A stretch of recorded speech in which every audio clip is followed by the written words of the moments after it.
오늘 우리에게 주신 하나님의 말씀은 출애굽기 24장 1절에서 11절의 말씀입니다. 또 모세에게 이르시되 너는 아론과 나답과 아비후와 이스라엘 장로 70명과 함께 여호와께로 올라와 멀리서 경배하고 너 모세만 여호와께 가까이 나아오고 그들은 가까이 나오지 말며 백성은 너와 함께 올라오지 말지니라. 모세가 와서 여호와의 모든 말씀과 그의 모든 율례를 백성에게 전하매 그들이 한 소리로 응답하여 이르되 여호와께서 말씀하신 모든 것을 우리가 준행하리이다. 모세가 여호와의 모든 말씀을 기록하고 이른 아침에 일어나 산 아래에 제단을 쌓고 이스라엘 12지파대로 12기둥을 세우고 이스라엘 자손의 청년들을 보내어 여호와께 소로 번제와 화목제를 드리게 하고 모세가 피를 가지고 반은 여러 양푼에 담고 반은 제단에 뿌리고 언약서를 가져다가 백성에게 낭독하여 듣게 하니 그들이 이르되 여호와의 모든 말씀을 우리가 준행하리이다. 모세가 그 피를 가지고 백성에게 뿌리며 이르되 이는 여호와께서 이 모든 말씀에 대하여 너희와 세우신 언약의 피니라. 모세와 아론과 나답과 아비후와 이스라엘 장로 70인이 올라가서 이스라엘의 하나님을 보니 그의 발 아래에는 청옥을 편듯하고 하늘같이 청명하더라. 하나님이 이스라엘 자손들의 존귀한 자들에게 손을 대지 아니하셨고 그들은 하나님을 뵙고 먹고 마셨더라. 아멘. 우리는 세상을 살아가면서 수많은 사람들과 관계를 맺으며 살아갑니다. 그 중에는 마음에 쏙 드는 사람이 있고 또 왠지 모르게 껄끄럽고 피하고 싶은 사람도 있습니다. 누군가를 사랑한다는 것은 참으로 아름답고 놀라운 일이지만 동시에 무척이나 어려운 일이기도 합니다. 특히 내 기준에 맞지 않는 사람, 나의 이익에 반하는 사람, 나에게 어려움을, 상처를 주는 사람의 전부를 끌어안고 사랑한다는 것은 인간의 본성으로는 거의 불가능에 가깝습니다. 세상의 사랑은 대부분 조건적이고 부분적입니다. 내 마음에 드는 어떤 부분만을 사랑할 때가 많이 있습니다.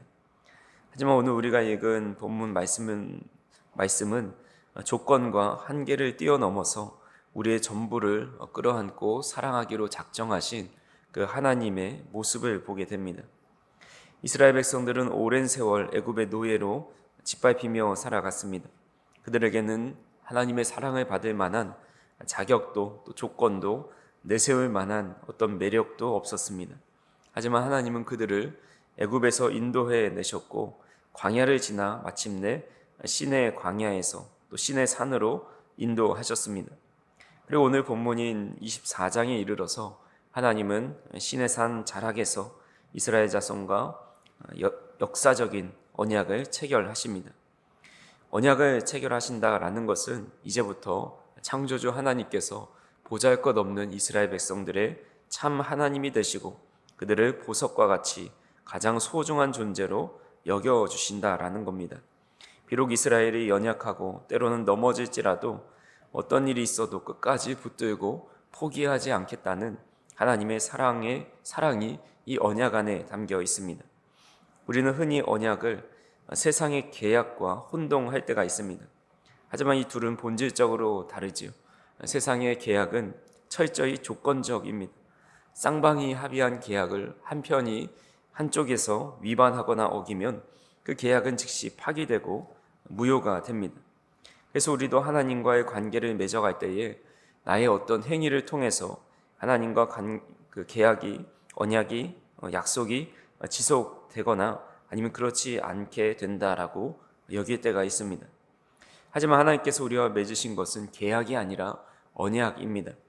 언약은 상대방이 좀 부족하고 모자라고 심지어 배반한다 할지라도 끝까지 그 헌신과 사랑을 포기하지 않는 맹세입니다. 조건이 아니라 관계의 달려 있는 것이 바로 언약입니다. 성경 전체의 역사를 되짚어 보면 하나님의 사랑은 처음부터 끝까지 일방적이고 전적인 언약의 사랑이었습니다. 아담이 선악과를 따먹고 반역해서 스스로 죄악의 길을 선택했을 때 하나님은 그를 즉시 처분하지 않으시고 오히려 타락한 인간을 구원하기 위해서 여자의 후손을 보내 뱀의 머리를 상하게 하시겠다라는 이 원시 복음을 언약적으로 선포해 주셨습니다. 창세기 11장에 보면 인류가 바벨탑을 쌓아서 또다시 하나님 앞에 반역했을 때에도 하나님은 인류를 멸망시키지 않으시고 대신에 아브라함을 택하셔서 그와 언약을 맺으시고 모든 민족을 향한 구원의 문을 다시 열어주셨습니다. 하나님은 아브라함과 맺었던 그 약속을 신실하게 기억하셨고 마침내 오늘 시내산에서 그 후손인 이스라엘 전체와 언약을 맺고 계십니다. 하나님은 모세에게 아론과 나답과 아비후 그리고 이스라엘 장로 70명과 함께 산으로 올라오라고 명령하십니다. 1절과 2절을 다시 한번 보시면 또 모세에게 이르시되 너는 아론과 나답과 아비후와 이스라엘 장로 70명과 함께 여호와께로 올라와 멀리서 경배하고 너 모세만 여호와께 가까이 나아오고 그들은 가까이 나오지 말며 백성은 너와 함께 올라오지 말지니라 라고 말씀합니다. 이 모습은 고대 근동의 제왕, 종주국이 됩니다. 종주국이 자신의 속한 나라인 봉신국이 되죠. 봉신국과 조약을 체결할 때에 이 봉신이 종주에게 나와서 먼 발치에서 경배하는 그 공식적인 양식을 그대로 따르고 있습니다. 즉 하나님이 온 우주의 절대적인 왕이 되시고 이스라엘 백성들은 그 왕을 섬기는 거룩한 백성이 되는 공식적인 종주권 조약이 체결되고 있다라고 볼 수가 있습니다. 이 조약을 체결하기 위해서 모세는 하나님이 주신 모든 말씀과 율례를 백성들에게 낱낱이 낭독합니다. 그것을 들은 이스라엘 백성들은 한 목소리로 응답하게 되죠.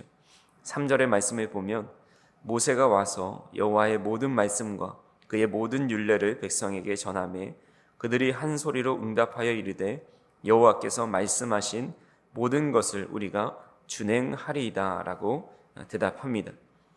이스라엘은 여호와께서 말씀하신 모든 것을 우리가 준행하겠습니다 라고 응답합니다.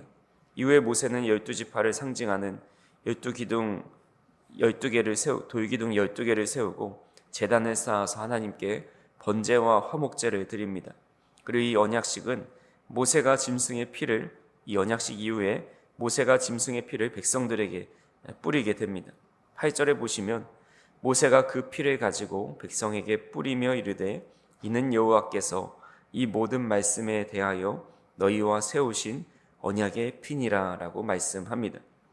피를 뿌린다라는 것은 생명을 건 맹세입니다. 나의 옛사람은 이미 짐승과 함께 죽었고 이제부터 나는 오직 이 언약의 말씀대로 새로운 삶을 살겠습니다.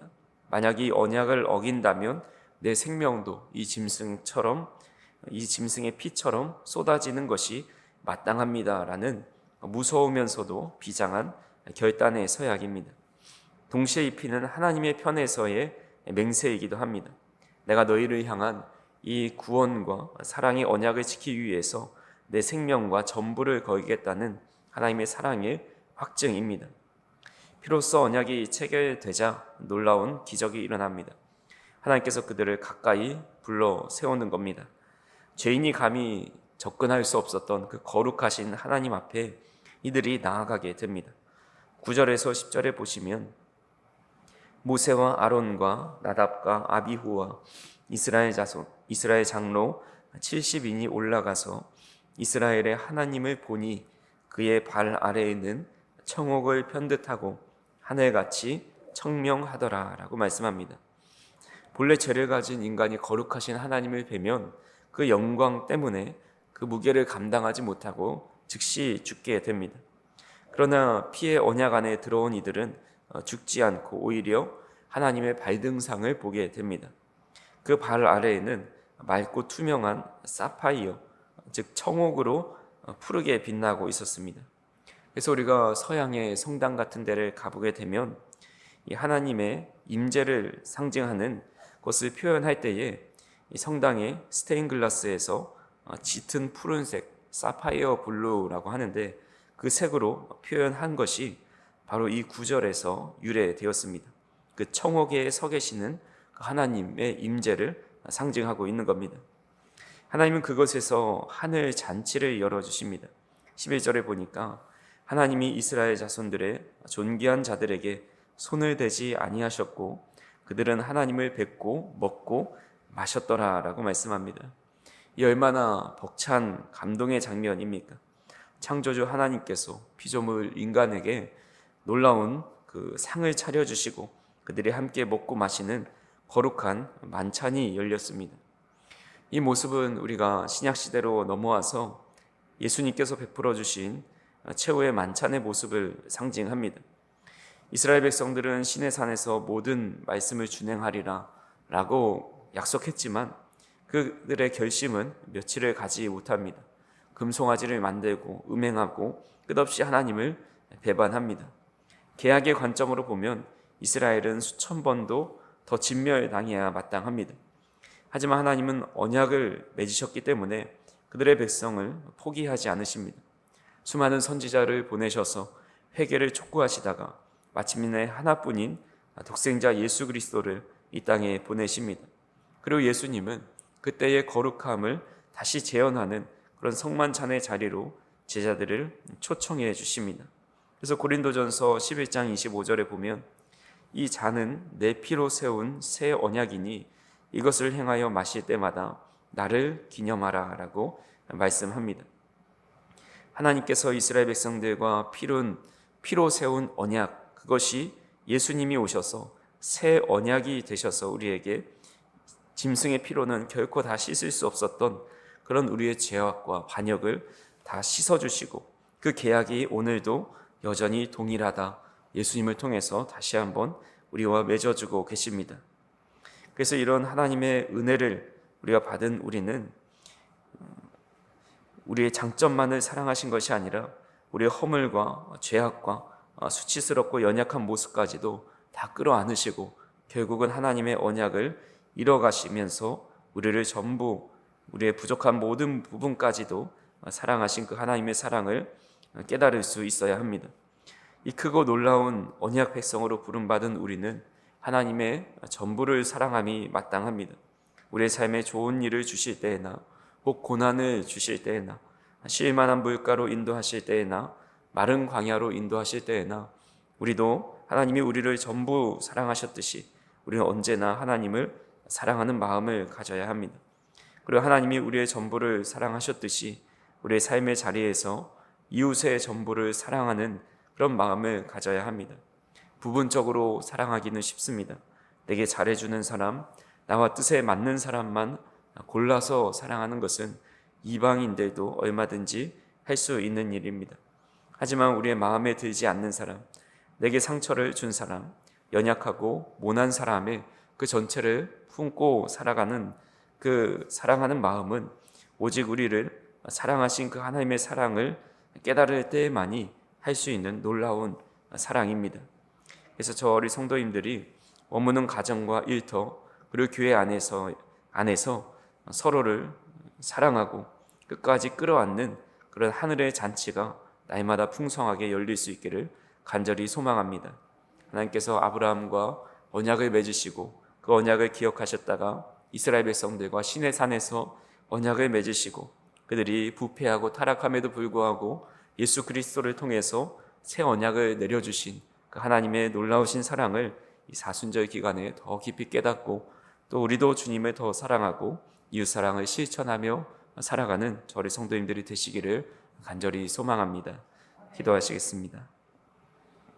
사랑과 은혜가 풍성하신 하나님 아버지, 아무런 자격도 또 조건도 없는 우리에게 하나님께서 먼저 찾아와 주시고 피의 맹세로 영원한 언약을 맺어주시니 참으로 감사를 드립니다. 우리는 자주 약속을 깨뜨리고 우리의 이익과 감정에 따라서 하나님을 배반하며 살아가지만 주님은 단 한 번도 우리를 포기하지 않으시고 맺으신 언약을 지켜가시는 그 은혜를 다시 한번 깨닫게 하여 주시니 감사를 드립니다. 우리가 사순절 기간을 지나는 동안 이 놀라우신 하나님의 은혜를 더 깊이 깨달을 수 있도록 인도하여 주시고, 그 사랑을 가지고 우리 또한 하나님을 사랑하고 또 우리에게 허락하신 이웃의 작은 부분이 아니라 모든 부분을 사랑할 수 있는 우리의 삶이 될 수 있도록 인도하여 주시옵소서. 십자가의 피로 우리를 온전히 품어주신 그 사랑을 우리 또한 행하며 살아갈 수 있도록 인도하여 주시옵소서. 오늘 하루 우리 교회와 가정과 일터와 삶의 자리에 하나님의 깊은 임재를 경험하는 귀한 신의 산이 될 수 있도록 인도하여 주시옵소서. 주님이 베풀어 주신 은혜의 식탁 안에서 서로를 용납하고 사랑하고 함께 먹고 마시는 거룩한 하늘 잔치가 우리의 삶 곳곳에서 열리게 하여 주시옵소서. 하나님께서 오늘도 우리의 삶 가운데 임재하여 주시고 놀라운 은혜를 베풀어 주실 줄 믿사오며 예수님의 이름으로 기도하옵나이다. 아멘.